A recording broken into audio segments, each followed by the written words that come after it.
Hey guys, it's Jonathan Gibson, and welcome back to part 2.5 in a multi-part series for the Certified Ethical Hacker course. So, last video we went over passive recon and active recon, while giving an overview of two different tools. Now, before we get into the tools, I want to explain in a bit deeper analysis of passive and active reconnaissance. So active reconnaissance deals with information that can be found publicly and often takes a lot more effort to do than active reconnaissance, using search engines, Google hacking, and social media sites to quietly gather information, or like I said in the last video, doing a good old dumpster dive or rummaging through DNS for information, and even scraping the company's websites are great ways of getting what you want. Now, there are multiple different tools that we can use, and tools like Maltego wrap them all up into one place. So these are some of the other tools.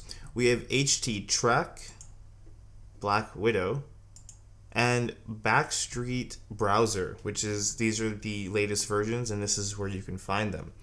Now, these tools allow you to download entire websites. Why would you want to do that?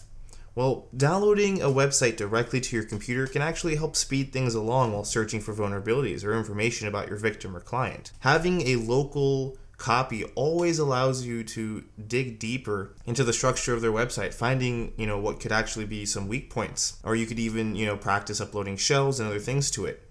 So actually the link to all these programs will be in the description below, so definitely check those out. Active reconnaissance deals with a more direct approach, things like social engineering and human interaction, which we'll cover in a later video, as well as port scanning and actively mapping the network with other tools. So let's get down to the main attractions, Maltego and Shodan. In this video, I'll be showing you the two different tools and how to use them. So, like I've explained in my previous video, Maltego is actually my favorite. It's multi-platform because of its use of Java, meaning that it could run on Windows, Mac, or Linux. And I'll actually show you how Maltego works, so let's actually switch over to that right now. So after installing Maltego and activating your account, you'll have a few options. One of them being to leave a blank page to explore using Maltego on your own, or in my case, I picked to have Maltego show me an example page. So, as you can see, we're scanning the retriva.com website and finding out as much as you can.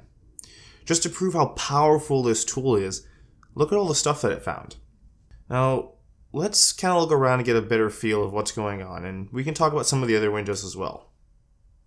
So, as we see our target website, as well as a whole lot of other things, we can give you a brief explanation of kind of like what's going on. So, in the first row, we see our domain, or our main target. In the second row, we see the MX and NS records, as well as a few other things.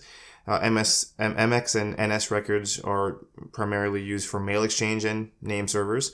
That's what they stand for. The third row is filled with IPv4 addresses, which are linked back to the servers, which end up actually going out to the fourth row of net blocks, which is basically a range of IP addresses that a specific ISP or data center owns. Lastly, we see the location of those servers. So as you can see, we have one in Mountain View, Nashville, and Chicago, different locations around the US. So let's go over some of these side boxes. So on the left, we'll start with the palette. This is where you start. You select among the different options such as devices, DNS, or domain name, and even down to social media. Once you've picked what you're looking to gain information from, you can then enter the domain or the person's name on the graph. As you can see by our example, we chose to go after a domain, which was retriva.com. The next box is a run view. This is where you see and run different transforms. So as you can see that we already have a list of transforms going on.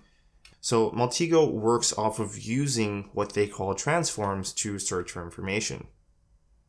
So you can search for DNS, domain owners, and even email addresses, and that's only a few of the many transforms it has. So the main section, which we've already looked over, is the graph. You have three different ways to view the graph, there's the main view, which we're actually looking at right now, the bubble view, and entity list. And then on the right side, we see the overview, which is a small self-explanatory, which is just very self-explanatory. a details view, which gives you more info on the items when you click through it, and then a property view, which actually shows you information like IP addresses, location, name of the owner, and other information. So that basically covers the basics of Maltego.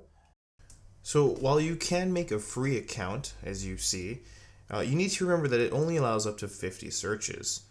Also, if this video can get 100 likes or more, I will actually do an entire video only showing this tool.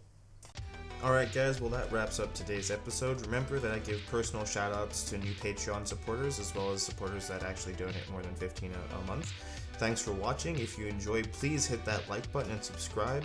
Feedback is always welcome. If you want to support me, please check out my Patreon page as well as other social media links. They'll all be in the description below. And definitely check out my company, Coda Ops. Come join us on the forums, and remember, keep hacking the Gibson.